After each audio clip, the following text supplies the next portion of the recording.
Mes petits moches, on commence tout de suite cette vidéo. C'est une vidéo où je vais vous donner des idées cadeaux de Noël, jeux de société. Vous savez que j'adore les jeux de société, je joue tout le temps, toute l'année, j'adore ça. Mes enfants jouent aussi beaucoup, donc cette année, évidemment, je vous recommande d'offrir des jeux de société à Noël parce que c'est toujours chouette, on n'est pas devant un écran, on est autour d'une table ensemble, que ce soit en famille, entre amis, c'est toujours vraiment quelque chose qui ne s'oublie pas et qui reste. Donc au-delà d'offrir un jeu qu'on peut palper, etc., on offre quand même des moments de vie qui sont toujours chouettes à faire. Et je trouve que forcément, offrir un jeu de société, c'est une valeur sûre. Il y en a plein de différents. Je vais essayer d'aborder ça. Des jeux qui sont plutôt tournés enfants, des jeux famille un peu plus compliqués, des jeux experts, des petites choses qui restent dans du jeu de société, mais qui sont un petit peu différentes. Et je vais aborder tout ça maintenant, comme ça vous donnera plein d'idées pour vos enfants, pour vous-même, pour vos proches, vos amis, vos collègues de travail, si vous avez un petit truc, un petit jeu à acheter, voilà. On y va tout de suite pour ma sélection de cette année. Je précise que dans ma sélection, il n'y a pas tous les jeux que j'aime, hein. Évidemment, il y en a plein d'autres que j'aime, mais que je vous ai déjà recommandé et du coup je veux pas faire doublon. Donc vous aurez dans la barre d'informations tous les jeux que je vais mentionner, évidemment aujourd'hui, mais aussi ma vidéo précédente sur des idées jeux de société à offrir, et elle est toujours valable cette liste. Donc vous pouvez aussi piocher à l'intérieur de ma vidéo précédente qui est en barre d'infos pour vous donner d'autres idées. Voilà, sachez-le, il y a plein d'autres idées pour les enfants par exemple, etc., que je ne voulais pas redonner là aujourd'hui pour pas faire doublon.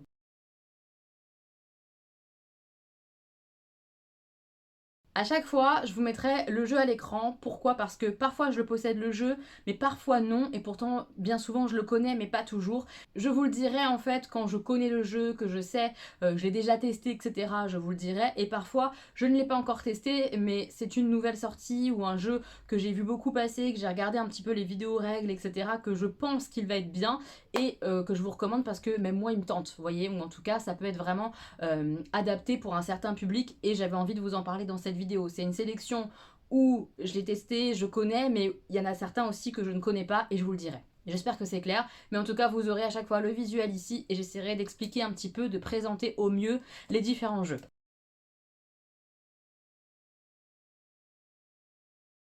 Le premier que j'ai offert aux garçons, c'est Micro Macro. C'est un jeu particulier puisqu'il s'agit un peu d'un Où est Charlie, vous voyez, où on doit trouver des éléments sur une grande map en fait. Dans le jeu, dans la boîte, vous trouvez une map qui se déplie comme un plan en papier et où il y a plein de petits dessins d'une petite ville, où il y a plein de petits personnages qui font des actions dans une grande ville, avec des supermarchés, des métros, des voitures, il y a un peu de tout, ça fait vraiment plan, et on doit chercher des éléments en fonction des cartes qui nous sont attribuées pour la partie. Et au fur et à mesure, on va recréer une histoire. Par exemple, la première enquête, on nous demande de trouver un personnage qui se situe à côté, j'en sais rien moi, d'une supérette. Et donc on va chercher, etc. Ils nous décrivent le personnage ou alors ils nous montrent l'image et on doit le retrouver.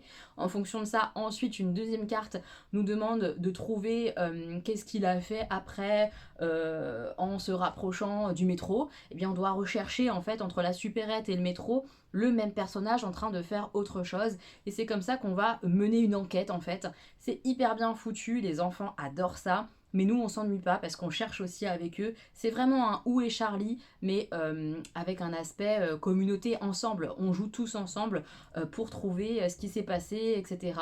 Le jeu nous guide pour chercher les éléments et on doit chercher. Donc vraiment c'est du Où est Charlie en version améliorée, un peu plus sympa et à jouer tous ensemble. C'est un jeu par contre qui ne se rejoue pas à l'infini. Une fois que vous avez fait les différentes enquêtes, il y en a plusieurs dans la boîte, c'est terminé. Je sais qu'il existe une extension qui est sortie, donc si jamais vous avez le jeu, ça peut être une idée cadeau aussi sympa d'offrir l'extension qui permet de faire d'autres enquêtes, etc. J'imagine. Mais voilà, il existe une extension qui est déjà sortie. Ensuite, vraiment pour les enfants, pour jouer avec les enfants, il existe maintenant, il vient de sortir, je vais l'offrir au mien d'ailleurs, le Unlock Kids. J'adore Unlock, c'est vraiment un jeu très sympa à offrir, c'est de l'escape game. Donc on cherche en fait à résoudre des petites enquêtes, etc., à assembler des cartes ensemble, etc., pour avancer dans des enquêtes, des missions, selon les thèmes, etc. Ça change en fonction des enquêtes. Dans les boîtes de Unlock, il y a 3 enquêtes à chaque fois. Pareil, quand les 3 enquêtes sont faites, le jeu, on peut plus l'utiliser, ça c'est vrai. Mais il y a quand même de quoi faire. Pour le prix, ça reste correct. Et puis ça peut se revendre ou s'offrir, même en étant déjà joué, ça peut s'offrir à d'autres amis, etc. Donc c'est pas perdu définitivement la boîte de jeu, ok. Et là, ils ont sorti, comme je vous dis, la version enfant parce que forcément, Unlock normal, la version adulte que je vous ai déjà recommandée pour des idées cadeaux, c'est pas adapté à des enfants de 7, 8, 9, 10 ans. Là, a priori, à partir de 8 ans, ils peuvent jouer. Donc forcément, moi j'ai hâte de le faire avec mes enfants parce qu'ils nous ont déjà vu jouer à Unlock et ils sont un peu frustrés parce qu'ils peuvent pas vraiment participer, ils peuvent pas vraiment tout comprendre au niveau des énigmes, c'est trop, pas évolué, mais c'est trop compliqué tout simplement. C'est pas en fait adapté à leur âge. Et là, ils ont fait un Unlock enfant. J'ai hâte de voir ce que ça donne. J'espère que ça va être sympa, mais je pense que oui, et forcément ça à offrir à Noël, c'est vraiment chouette pour des enfants. Un tout petit jeu pas cher du tout, mais qui est vraiment rigolo et que les enfants adorent parce qu'il y a une notion de rapidité, d'observation, et en général ils sont très bons à ça, bien plus que nous, c'est le jeu Double, et il existe en plein de versions. Il y a le Double classique, il y a un Double Kids pour les tout les tout petits enfants, à partir de 3-4 ans, ils peuvent commencer le Double Kids. Il y a un Double Harry Potter, il y a plein de Double, et Double, un petit jeu quand on a un petit budget à offrir à un enfant ou à un adulte qui a envie un peu de rigoler avec des jeux rapides, c'est très sympa. Le principe du Double, c'est on a un jeu de cartes et entre chaque carte, tout le temps, il y a un seul objet en commun à chaque fois entre chaque carte. Et à chaque fois, il y aura plein de petits jeux différents dans la règle du jeu. L'idée étant de trouver l'objet qu'il y a en commun et selon le jeu que vous aurez choisi de jouer, selon la règle du jeu, ça sera soit de se débarrasser de toutes ces cartes, soit de toutes les récupérer, toujours avec ce système de voir l'objet qu'il y a en commun entre deux cartes. Et ça fonctionne super bien. Un jeu que j'ai vu quand même plutôt pour les enfants, mais il y a plein d'adultes qui pourront tout à fait y jouer, mais je le mettrais plutôt en catégorie jeu enfant, c'est Tiny Turbo Cars. C'est un nouveau jeu de course qui me fait penser à un autre jeu de société dont je vous mettrai l'image juste ici, qui était très vintage, mais celui-là plutôt pour les adultes. Je reviens maintenant à mon Tiny Turbo, un jeu de course en fait, un peu comme dans les jeux à l'ancienne de course, de jeux vidéo. Et en fait, le principe, ça va être de guider notre petite voiture à travers un parcours, etc., pour aller le plus loin possible, etc., et donc gagner avec un jeu de taquin. Je sais pas si vous voyez ce que c'est, mais c'est vraiment, on déplace en fait au plus vite possible nos pièces pour savoir comment on va jouer certaines actions, par exemple essayer d'avancer d'une case, essayer d'avancer en diagonale, avancer de telle manière, etc. Il y a plein d'actions possibles, de récupérer des piles, enfin bref, plein d'actions qu'il faut essayer de mettre dans le bon ordre en jouant au taquin. Le premier qui termine l'annonce, puis le deuxième l'annonce, et quand il reste plus qu'un joueur, il a plus que 10 secondes pour essayer de faire au mieux avec son taquin, et après stop terminado, on fait les actions. Donc il y a une notion de rapidité qui va forcément plaire aux enfants, une notion qui ressemble un peu à un jeu vidéo qui va plaire aux nostalgiques du jeu vidéo et aussi aux enfants. Le côté taquin comme ça, c'est assez original, assez rigolo, je le trouve plutôt sympa, et c'est pour ça que je l'ai mis dans ma sélection à offrir à Noël, parce que je le trouve intéressant en termes de jouabilité, ça peut plaire vraiment à plein d'enfants je pense, et puis il a un côté un petit peu original pour un jeu de société comme ça de course de voiture, le côté taquin comme ça pour diriger ses actions, les programmer, c'est plutôt sympa. Je passe à tout ce qui pourrait être défini comme jeu d'ambiance ou en tout cas jeux un petit peu originaux qu'on peut faire tous ensemble, de façon coop, etc. Je le précise tout de suite, ce sont mes catégories que j'ai essayé de faire, mais c'est pas défini rien comme ça, hein. Il y a un jeu que vous pourrez très bien mettre plutôt en famille que plutôt en jeu d'ambiance, etc.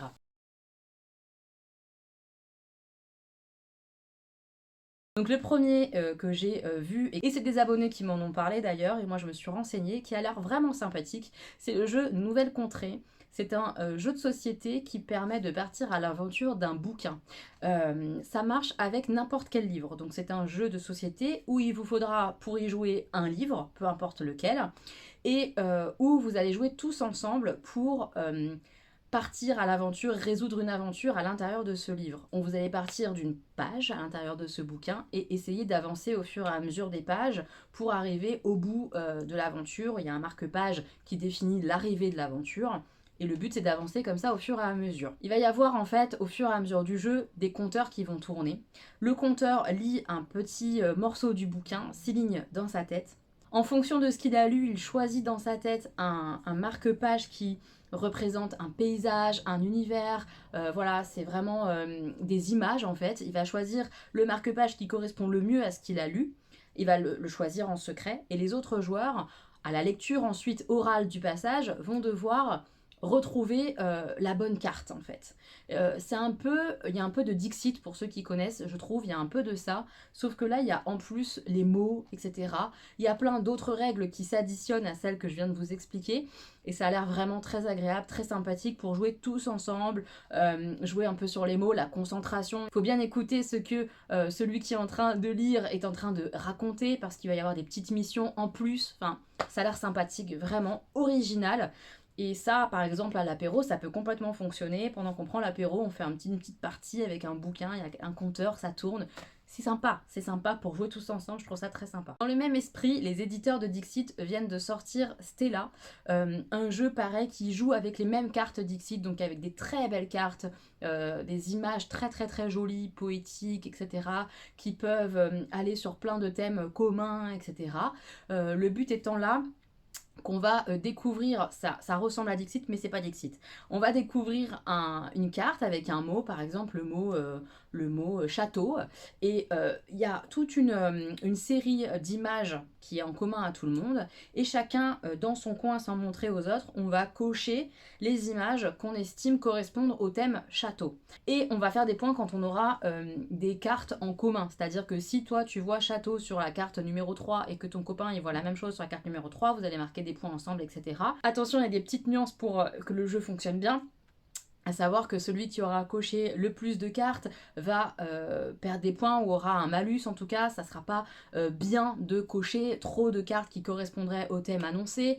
Enfin voilà, il y a plein de petites règles qui s'additionnent à ça, mais l'idée étant de trouver les cartes en commun avec les autres, d'avoir des points communs avec les autres en fonction du thème donné. C'est plutôt sympathique, c'est très beau visuellement. Je pense que c'est un jeu qui peut vraiment plaire en famille multigénération, parce que personnes âgées ça peut jouer, les enfants ça peut complètement jouer, et essayer de savoir ce que les autres pensent, c'est toujours assez rigolo, d'essayer d'être comme les autres, de cocher les mêmes images, de voir les mêmes choses que les autres. C'est assez rigolo. Un autre jeu que je n'ai pas du tout testé, mais je l'ai vu passer, il y a eu des petites démos données quand on a acheté des jeux avec Samuel, ils nous ont offert des cartes promotionnelles pour pouvoir un petit peu regarder. C'est le jeu Mes amis sont 3 petits points. Et en fait, c'est un jeu qui se joue sur la fonction recherche de Google. Je sais pas si vous avez déjà testé, mais quand vous commencez une phrase, mes amis sont... Et puis Google vous propose des choses dans la recherche, vous voyez, des choses qui sont rentrées automatiquement parce que ce sont les choses les plus demandées par les internautes, vous voyez. Et ben c'est comme ça que va se jouer le jeu, ce principe-là. On va vous donner un début de phrase qui aura été auparavant rentré dans la recherche Google, et vous allez devoir essayer de deviner les choses les plus données par les internautes qui vont ressortir du coup sur Google. Le but étant de se creuser un peu la tête, de savoir ce que les gens disent. Par exemple, aujourd'hui j'ai mangé, et tu dois compléter. Et bah, qu'est-ce que les gens ont pu taper en marquant ça sur internet? Bah, je sais pas, moi je dirais manger des pâtes. Et est-ce que c'est ça? Si oui, ça fait partie du top des réponses, bah tu marques des points. Sinon, tu n'en gagnes pas, etc. C'est un jeu clairement d'ambiance que tu fais à l'apéritif et ça se passe bien et tout le monde rigole en fonction des propositions. Tu découvres des trucs un peu loufoques et tout ça. Je pense que ça, c'est un jeu idéal à offrir à Noël, à des potes, en famille. C'est rigolo comme tout, quoi.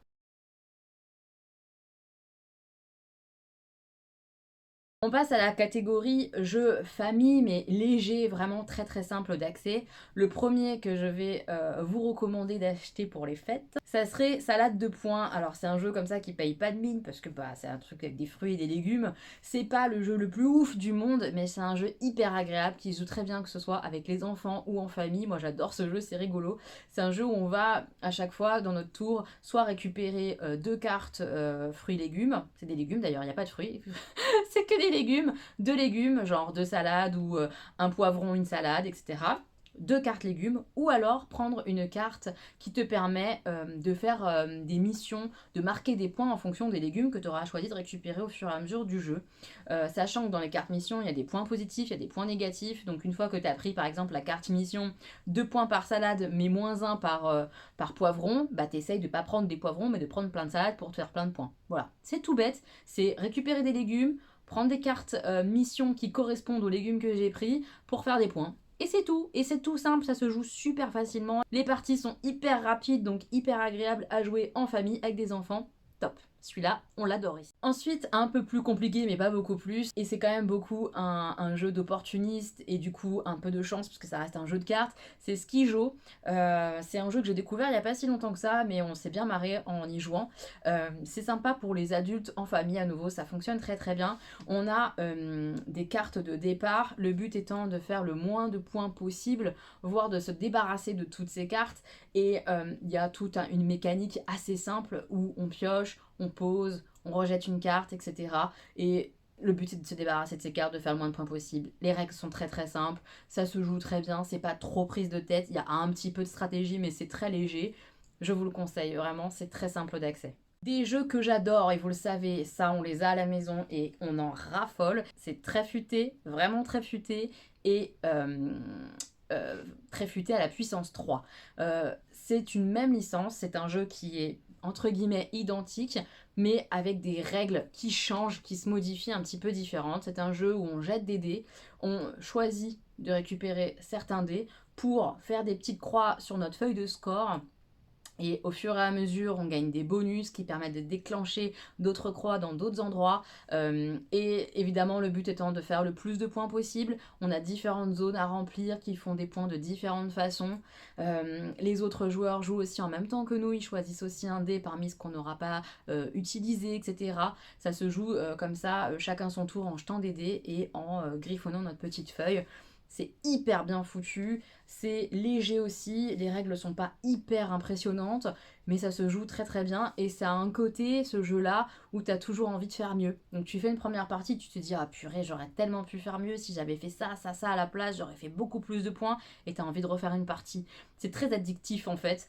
Et la différence du coup entre les trois, vraiment très futé le basique, et la puissance 3, c'est l'année de sortie évidemment, et c'est qu'il y a une évolution aussi en fonction des règles. Le premier, c'est vraiment celui que je vous recommande. Le premier, je vous le conseillerais si vous connaissez pas du tout les jeux de société, etc. Déjà, c'est sympa. Et puis au fur et à mesure que vous avez bien joué avec Très Futé, pourquoi pas passer au suivant. C'est le même jeu, c'est le même sel, on sent que c'est le même jeu, mais avec un calepin différent, une grille différente, une façon de faire des points un peu différente, mais toujours en jetant des dés et toujours en cochant des petites cases. Et pareil pour Puissance 3, c'est le même jeu, mais un peu différent, et ça permet de renouveler quand on aime bien ce jeu-là, mais qu'on les a beaucoup fait, de renouveler avec des règles un peu différentes. Donc ça, c'est le best pour moi, vraiment, je joue tout le temps, enfin hyper souvent. C'est vraiment un jeu que je peux acheter pour moi parce que je l'ai déjà fait, et que je peux complètement acheter pour offrir aussi parce que c'est un vrai basique à offrir pour jouer. C'est très très bien. Dans le même esprit, on a aussi Encore et Encore, qui est pour moi un poil peut-être plus complexe, un peu... Je préfère moi vraiment Très Futé à choisir, la gamme vraiment Très Futé, je préfère, mais celui-ci est vraiment aussi très sympa. Dans celui-ci, on va avoir des formes et des couleurs qui vont nous permettre de cocher des cases de forme Tetris sur notre feuille. C'est le même principe, on jette des dés, on coche des cases, clairement. Là, le truc, ça va être de remplir des formes colorées et de former des lignes et des colonnes pour avoir des bonus supplémentaires, pour avoir des points. C'est pas non plus hyper compliqué, hein, mais c'est vraiment dans la même gamme, dans le même esprit. Si vous aimez par exemple Très Futé et que vous voulez changer de jeu, je vous conseille celui-là, ça risque vraiment de vous plaire. C'est vraiment le même esprit en étant différent. Très agréable aussi à jouer. Évidemment, il y a la chance des dés, de ce qui va tomber et tout ça.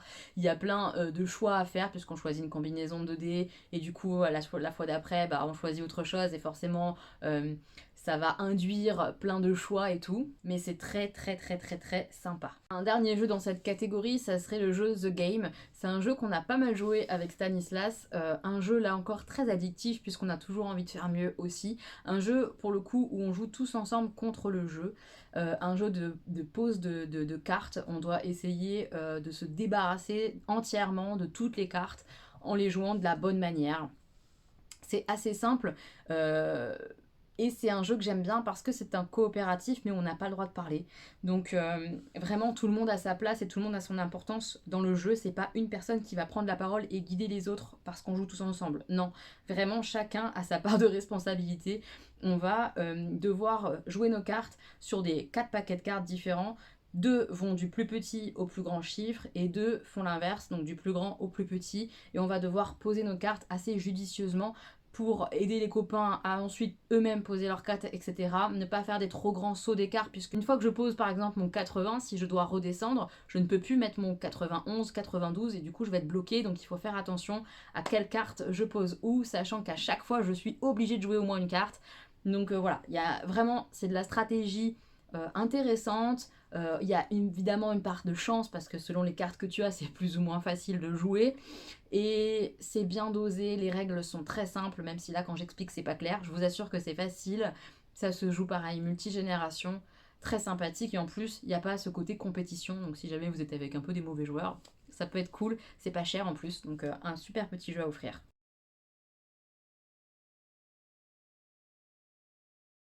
On passe à la catégorie famille plus et experts. Alors j'ai pas mis beaucoup d'experts parce que je sais que je suis pas regardée par des gens qui jouent énormément. Donc voilà, tranquille. Mais famille plus parce que c'est un peu plus compliqué que vraiment très futé par exemple, ok. Donc voilà, c'est pas non plus expert de dingue, hein. Le premier, je l'ai pas testé, mais il me tente beaucoup. C'est Living Forest. C'est un jeu qui vient de sortir avec un thème un petit peu beau, un peu écologique, tout ça. On va devoir sauver la forêt. En gros, on est des esprits de la forêt, on va devoir les sauver, etc. Les arbres, etc. Plusieurs de ce que j'ai compris des règles, parce que j'ai regardé plusieurs vidéos règles quand même avant de vous en parler pour voir un peu de quoi il s'agissait et si c'était vraiment intéressant. Je pense que ça l'est.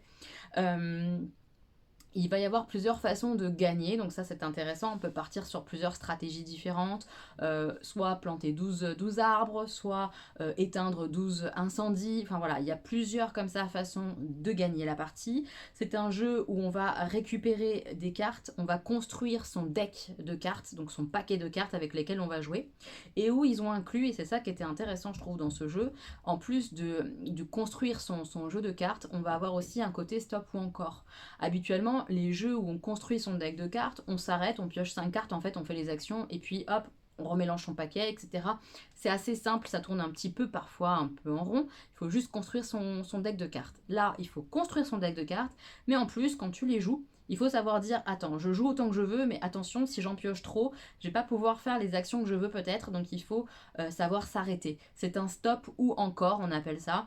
Et ça a l'air plutôt bien foutu et c'est ça qui est intéressant je pense dans ce jeu, c'est le côté construction de deck, deck building, plus stop ou encore, savoir s'arrêter pour pouvoir faire les actions qu'il faut, etc. Je trouve très beau en plus, très intéressant.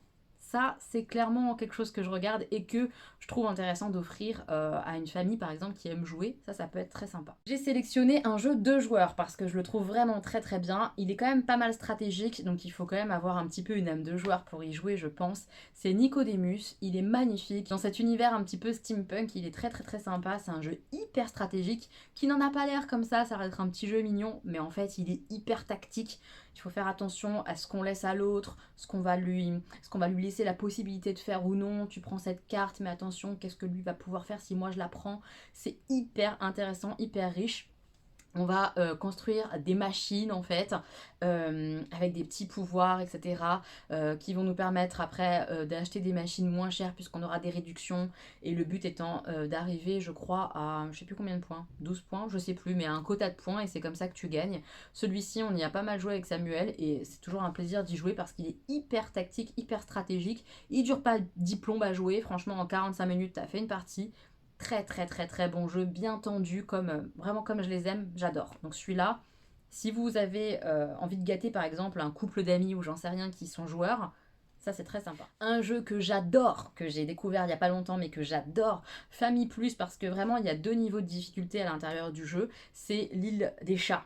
Mais qu'est-ce que je l'aime ce jeu. Déjà d'une, il est trop beau. Le principe c'est qu'on a chacun un bateau et on va devoir secourir des chats et les placer sur son bateau pour faire des points.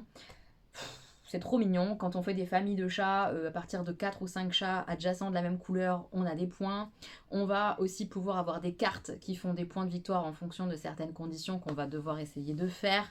Le principe, c'est qu'on a une main de cartes au départ, on en garde une et on donne son paquet au voisin. C'est un draft, on fait tourner comme ça les paquets de cartes pour choisir les cartes actions qu'on va jouer. Et c'est de cette manière-là qu'on va récupérer des chats sur notre bateau, récupérer des objets aussi à placer sur son bateau pour le compléter. C'est un côté un peu puzzle, puisqu'on va placer nos chats comme ça, qui sont un peu comme des pièces de Tetris en termes de format, sur le bateau. Oh là là, il est génial ce jeu, vraiment très très très sympa. On peut vraiment y jouer, je vous ai dit, de deux façons. Une façon très très simple, donc pour démarrer, ou alors avec des enfants, et puis une façon un peu plus expert, pour des joueurs un peu plus avertis, etc. Ou quand on a bien l'habitude d'avoir bien joué le jeu. Top. Grosse recommandation, c'est un gros coup de cœur pour moi celui-là, vraiment, il est top. Évidemment, j'adore, j'ai acheté et je l'adore, le jeu Déméter, Déméter et son extension. C'est pas hyper compliqué, c'est un jeu flip and write, ça s'appelle, puisque on retourne des cartes, on choisit une combinaison de cartes et on complète sa petite feuille, on la colorie, etc. C'est un jeu avec des dinosaures, il faut découvrir des dinosaures, construire des observatoires, y placer des bonhommes et tout ça. Toutes ces actions-là sont différentes et permettent de faire avancer le jeu, de gagner des petits bonus au fur et à mesure pour faire des points. C'est tellement bien foutu, il est vraiment cool ce jeu, c'est hyper stratégique, hyper renouvelable, puisque d'une partie à l'autre ça n'a rien à voir. Et en plus, ils ont fait une extension qui est super bien, qui s'appelle Automne-Hiver, ce qui nous donne 2 calepins supplémentaires et 2 façons de jouer complètement différentes, un peu plus difficiles parfois. Vraiment top. Donc si vous connaissez pas Déméter, mais que vous avez par exemple vachement joué à Tréfuté ou à Encore et Encore ou à Welcome, et ça c'est vraiment top du top. Déméter, gros coup de cœur. Je l'adore ce jeu. Et pareil, Varuna, qui est un autre jeu, mais dans un peu le même univers, mais sous l'eau, avec une notion là en plus d'un sous-marin qui s'abîme, etc. Quand on découvre les espèces de dinosaures marines. Ah, c'est vraiment très chouette. Ces jeux-là sont canons, vraiment canons, gros coup de cœur pour moi ces jeux. Je parlais de Welcome, il y a un nouveau Welcome qui est sorti, c'est le Welcome to the Moon. Moi j'ai le Welcome normal et j'ai testé Welcome to the Moon il y a très peu de temps. Gros coup de cœur aussi, j'ai fait qu'une partie et c'est un jeu qui a la particularité d'être évolutif en fait, puisqu'ils ont proposé à l'intérieur 8 aventures différentes qui sont... chaque joueur aura un plateau avec un petit feutre où on place des numéros, où on va écrire des choses en tout cas sur ces petits plateaux et c'est effaçable. Donc le matériel déjà est hyper sympa.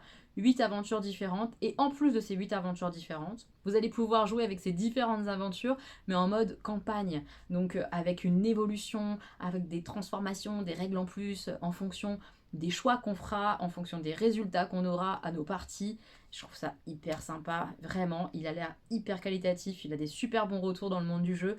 Ça, pour moi, c'est un beau cadeau à faire pour des gens qui ont l'habitude de jouer à des jeux dont je vous parle assez régulièrement, où on coche des petites choses sur des petites feuilles et tout ça. Ça va carrément leur plaire et il est riche. Il a l'air très riche ce jeu. Celui-là, c'est sûr, je vais l'acheter. Ou on l'aura en tout cas, c'est sûr. Parce qu'il est vraiment trop bien, très beau. Le côté évolutif, le côté campagne, c'est hyper sympa et hyper novateur pour ce genre de jeu où on écrit sur des petites feuilles. Donc le principe de Welcome, là pour le coup, Welcome to the Moon, c'est on démarrage, on a un côté un peu speed de vite, il faut démarrer sa fusée et partir de la Terre. Et puis au fur et à mesure, on explore l'univers, etc. jusqu'à arriver sur la Lune. Chaque étape est représentée dans le jeu et chaque étape est différente et du coup... plusieurs façons de compléter le jeu avec des pouvoirs qui vont permettre de mettre telle ou telle chose à l'intérieur de sa feuille. Voilà, je rentre pas dans les détails de la règle, si ça vous intéresse, il y a plein de vidéos règles sur tous les jeux dont je vous parle en général, et vous trouvez. Mais celui-ci, ça a l'air trop génial. À l'intérieur de ma sélection, je voulais mettre un escape game. Les unlock, j'en ai déjà parlé, donc je les ai pas remis. Même si j'ai mis le Unlock Kids qui vient de sortir. Mais les Escape Tales, vraiment, ils sont excellents. Si vous aimez Unlock, vous allez sûrement aimer ça. Dans Escape Tales, je trouve que ce qui est intéressant, c'est qu'il n'y a pas de notion de timer. Donc si c'est un truc qui vous stresse un peu, qui vous angoisse, le fait qu'on ait peu de temps pour résoudre les énigmes, Vous allez adorer celui-là puisque dans celui-là, il n'y a pas de notion de temps et les énigmes sont bien recherchées quand même, bien pointues. C'est plutôt bien foutu. À chaque fois avec Samuel, on a passé un très très bon moment. Les énigmes sont même parfois plus compliquées, je trouve, que dans Unlock, etc. Il faut être observateur, il faut être stratégique, il faut être faire de la déduction. Très très très sympa. Ça se joue avec une application, donc si vraiment on est bloqué, on peut avoir des indices. Ils sont très très bien. Escape Tales, je vous recommande si vous, à nouveau vous voulez passer. Par contre là, il y a vraiment beaucoup d'heures de jeu par rapport à Unlock. Il y a plus de temps de jeu dans ceux-là. Donc c'est vraiment intéressant de faire ceux-là. Et ils sont très riches. Très très très très bons. Escape Game à la maison, ils sont très très très bons. Vraiment. Là, on rentre dans vraiment un peu plus expert avec Praga. C'est un des jeux que j'ai préféré cette année. Praga, on construit la ville de Prague en fait, euh, avec différentes actions, un très très gros plateau, plein d'actions possibles. On choisit sur une roue les actions qu'on a envie de faire. Ça peut être construire des tuiles sur le plateau, ça peut être améliorer nos actions en construisant par-dessus nos actions de base pour les améliorer pour les prochains tours. Ça peut être construire et avancer en fait sur le pont de Prague. Euh, il y a plein d'actions, c'est hyper riche, c'est un jeu stratégique clairement, avec des sous, des ressources qui permettent de faire des points, voilà. Et le thème est plutôt joli, le plateau, moi j'ai bien aimé. J'aime bien, j'aime beaucoup ce jeu, mais là pour le coup c'est vraiment un jeu expert, il faut avoir l'habitude de jouer je trouve pour pouvoir se lancer là-dedans, mais un bon gros jeu expert que j'ai beaucoup aimé cette année. Un autre jeu expert que j'ai adoré c'est Maracaibo. Maracaibo, on peut faire des parties comme ça, simplement j'ai envie de dire, et puis on a tout un côté campagne, et c'est ce qu'on a fait toute cette année avec Samuel et un pote à nous, Johan. On a fait les campagnes au fur et à mesure qu'on jouait. On a terminé le mode campagne, on a tué le jeu, on a fait je sais pas combien de parties. C'est un jeu qui est vraiment très très sympathique puisque on incarne un navigateur on va dire et on fait le tour comme ça du plateau à bord de notre petit bateau. On s'arrête où on veut avec des petites règles que vous apprendrez si vous jouez au jeu et on fait les actions du lieu où on se trouve, ce qui permet de faire la guerre, de prendre des cartes, de construire des cartes, etc. Et il y a plein de façons de faire des points. Maracaibo, j'ai adoré ce jeu, bonne rejouabilité, un mode campagne, et ça c'est quand même très sympa, je trouve très agréable à faire quand on est une bande de potes et qu'on se suit et qu'on joue régulièrement ensemble, c'est très agréable et cool à faire. Franchement, j'ai beaucoup beaucoup aimé ce jeu, c'est pareil dans la catégorie expert, c'est vraiment un que je vous recommande, c'est celui-là, il est très très très sympa. Pas hyper compliqué, mais au moins 3 heures de jeu, je dirais, quelque chose comme ça et assez riche. Il y a pas mal de choses à capter quand même pour bien jouer et tout, intéressant comme tout quoi. Et le dernier très expert aussi, c'est Projet Gaïa. Celui-là, il n'est pas tout récent, mais on y a beaucoup joué cette année. J'adore ce jeu. C'est un jeu à chaque fois qui se renouvelle énormément puisque la carte change en fonction de chaque partie, puisque ce sont des formes, c'est pas des hexagones, mais c'est des formes un peu comme ça, qui se placent les unes dans les autres pour former le plateau où on va pouvoir poser nos bâtiments sur les planètes, etc. Et en plus, à chaque partie, on a un peuple. Et le peuple, eh ben, on peut le changer à chaque partie, et il y en a beaucoup. Je crois qu'il y en a 16 des peuples, quelque chose comme ça, il y en a énormément. Ce qui permet à chaque fois d'avoir un pouvoir de peuple, une façon de jouer très différente. Chaque peuple est unique. Un tel va jouer sur la terraformation, un tel va jouer sur l'argent, un tel va jouer sur le commerce, etc. etc.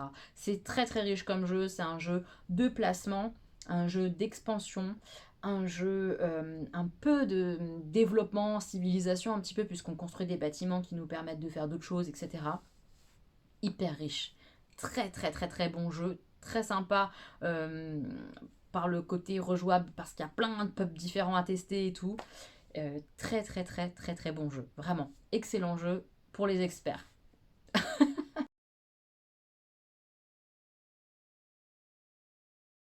J'ai presque fini cette vidéo, on va passer un petit peu à la partie bizarrerie, peut-être un peu ludique. La première chose, c'est des livres-jeux, donc j'avais envie de vous parler. Donc les premiers, c'est un peu des livres dont on est le héros. Je sais pas si vous vous souvenez de quand on était plus jeune, on avait ça, les livres dont vous êtes le héros. Et bien, il y a pas mal de maintenant maisons d'édition, etc., qui ont lancé des nouveaux jeux comme ça. Pour les tout petits, les plus jeunes, Augustin, il a commencé il y a 2 ans à peu près à avoir cette gamme-là et il adore. C'est ma première aventure, il y a plein de thèmes différents à faire avec l'enfant ou alors tout seul. On ouvre le livre au fur et à mesure et l'enfant va faire des choix, donc il est vraiment le héros de cette histoire-là. Et puis au fur et à mesure de ses choix, et bah, il va arriver à un endroit où si il a bien récupéré tel objet, et bah, il peut continuer d'avancer, sinon bah, il perd un point de vie ou alors il retourne au point de départ, il faut qu'il recommence, etc. C'est vraiment comme un livre dont on est le héros, dont on avait l'habitude à l'époque, mais en beaucoup plus simplifié, avec une petite histoire un peu sympa, plein de thèmes différents. Il y a le chevalier, il y a l'espace, il y a sous l'eau, il y en a un qui se passe un petit peu en Afrique. C'est trop mignon et Augustin adore ça, adore ça, adore ça. Il les fait, il les refait, il les refait, c'est génial. Même esprit, mais pour un peu plus grand, plus pour l'âge de Stanislas par exemple. Il y a les BD dont on est les héros, c'est en format livre pareil, mais sous forme de BD et de bulles. Telle bulle te renvoie à telle bulle, puis tu dois faire un choix et il te renvoie à telle bulle. Selon le livre qu'on a choisi, il y a l'évolution de personnages à faire, etc. Il y en a qui sont plus ou moins pour les adultes. Je vous laisse vraiment regarder ça, je vous mettrai quelques liens en barre d'infos. Mais penchez-vous là-dessus si vous avez peut-être des nostalgiques de ce temps-là aussi, ça peut être sympa à offrir. Il y a des BD qui sont vraiment tournés en mode adulte, donc ça fera pas trop bébé ou trop enfantin. Et puis vous trouvez des choses plus enfantines. Par exemple, la dernière là que j'ai vu passer qui a l'air sympa, c'est Toutou Détective. A priori, c'est quand même plutôt pour les enfants, mais j'ai vu des adultes qui disaient que c'était quand même hyper sympa à faire et tout ça pour les adultes. Le chien était un peu loufoque, ça a l'air rigolo comme tout. Voilà, c'est des instants sympas à offrir à quelqu'un via un livre un peu jeu. Toujours dans les livres, on a aussi les livres Escape, les livres Unlock, Exit, il y en a d'autres, hein, mais c'est vraiment voilà quelqu'un qui aime bien les escape games, tout ça, mais qui va peut-être pas avoir l'occasion de jouer avec des amis ou ça va être plus compliqué. Vous pouvez aussi vous tourner vers ce genre de bouquin à offrir pour les gens qui aiment les enquêtes, qui aiment les déductions, à faire tout seul. A priori, c'est très sympa. J'ai jamais testé pour le coup ça. Mais ça a l'air sympathique, donc pourquoi pas. Là, les livres Unlock viennent de sortir, je sais pas ce que ça vaut, mais pourquoi pas. Pourquoi pas tester ça à offrir, ça peut être chouette. On approche de la fin, je voulais vous reparler, j'en ai déjà parlé dans certaines vidéos, j'avoue, mais je voulais vous reparler de la marque Smart Games parce que j'adore cette marque de casse-tête. Il en existe plein de différents, il y en a plein pour les enfants, dès tout petits à partir de 2-3 ans. Il y a celui-là par exemple que j'adore avec la petite princesse, le petit chevalier. C'est hyper sympa. Stanislas l'a eu quand il était tout petit. Il a commencé autour de 3 ans. Et à 4-5 ans, bah, il continue à jouer avec, mais vraiment tout seul. Au début, on l'aidait, etc. Il adorait ça. Il faut que le petit chevalier rejoigne la petite princesse. On peut mettre très bien la princesse qui va délivrer le chevalier, ça marche aussi de la même manière. Mais c'est réussir à faire un chemin avec des pièces en bois. C'est du très beau matériel. Donc voilà, des tout petits, ça peut être ça. Il y en a des plus évolués, plus pour les plus âgés, etc. Plein de thèmes différents, avec des petits animaux, des petits fantômes, plein de choses différentes. Il y a toute une gamme IQ, oui c'est IQ, je sais jamais le dire, toute une gamme IQ qui est pas chère du tout, c'est autour de 10-12 euros. Ça se transporte hyper facilement pour dans le train, etc. Stanislas en a un, Samuel en a un. C'est très bien pour les enfants, les adultes aussi, ça marche. Il y en a plein de différents, je vous laisse aller checker, mais ça à offrir pour les gens qui aiment les casse-têtes, pour un enfant, pour un adulte, très sympa. Et puis il y a plein de défis à l'intérieur, donc c'est vraiment bien rejouable, du niveau assez facile jusqu'à un niveau bien plus compliqué. C'est toujours fait comme ça, c'est toujours très sympa avec des niveaux d'évolution, j'adore. Cette marque-là, Smart Games, je vous la conseille à 1000% si vous voulez offrir du casse-tête de qualité avec matériel très sympa, pas très cher, c'est top. Et la dernière chose que je pourrais vous recommander d'offrir, un peu dans la catégorie casse-tête, c'est le Perplexus. Il y en a plein pareil de différents. Il y en a qui ont été sortis avec des licences, il y a le Star Wars, le Harry Potter, etc. Par contre, qui sont assez chers dès qu'il y a une licence. Mais le Perplexus de base et tous ceux qui s'en découlent, qu'ils ont sorti comme ça un petit peu chaque année pour renouveler, c'est très sympa. Le principe, c'est une boule transparente avec un labyrinthe en 3 dimensions à l'intérieur et une bille. On part du départ, hein, qui est gravé à l'intérieur, on le voit, et on doit suivre un chemin comme ça en tournant la boule au fur et à mesure. pour arriver à la toute fin. Le but étant de ne pas faire tomber cette fameuse bille, et évidemment c'est très compliqué. Donc on manipule la boule avec précaution, on se tourne, on se retourne, on la retourne, hyper sympa. Voilà, Perplexus, très beau cadeau aussi pour quelqu'un qui serait solo mais qui aime bien les jeux, etc. Ça peut carrément le faire aussi. Voilà mes petits moches, j'ai fini cette assez longue vidéo peut-être. J'ai essayé de vous montrer un petit peu de tout. J'espère que ça pourra peut-être vous donner des idées. N'hésitez pas à me dire vous quelles sont les recommandations jeux de société que vous avez si vous êtes joueur à faire pour Noël, vos idées. Bien sûr, si vous n'avez pas trouvé votre bonheur dans cette vidéo-là, je vous le redis, il y en a d'autres en barre d'infos que j'ai fait précédemment et les recommandations sont toujours valables. Et puis si vous avez des questions en rapport avec des jeux de société, n'hésitez pas. Si vous avez envie de faire un cadeau à quelqu'un sur un thème ou des choses, vous savez pas trop vers quoi vous tourner, n'hésitez pas à me donner vos informations, pour quel âge, est-ce qu'il va jouer à 2, à 3, à 4, quel thème ça pourrait être sympa, qu'est-ce qu'il aime, etc. Et on pourra peut-être échanger ensemble pour que je puisse un peu vous aiguiller sur certains jeux ou non. N'hésitez pas, vraiment, ça me fait très plaisir d'échanger avec vous au niveau des jeux de société. C'est vraiment un beau cadeau à offrir, je trouve. Parce que vraiment, comme je le dis, au-delà d'offrir un objet, on offre des instants de partage potentiel. Et ça, c'est chouette quand même pour Noël. Très très chouette. Si vous avez aimé cette vidéo, n'hésitez pas à mettre un pouce, n'hésitez pas à la partager, lui donner de la force, que tout le monde achète des jeux de société cette année, pouloulou. Et on se retrouve très très bientôt pour une nouvelle vidéo. Je vous embrasse très fort mes petits moches, plein de bisous, prenez soin de vous et j'espère que vous passerez des bonnes fêtes de fin d'année. Oui, je commence déjà à vous le souhaiter, ok? Plein de bisous.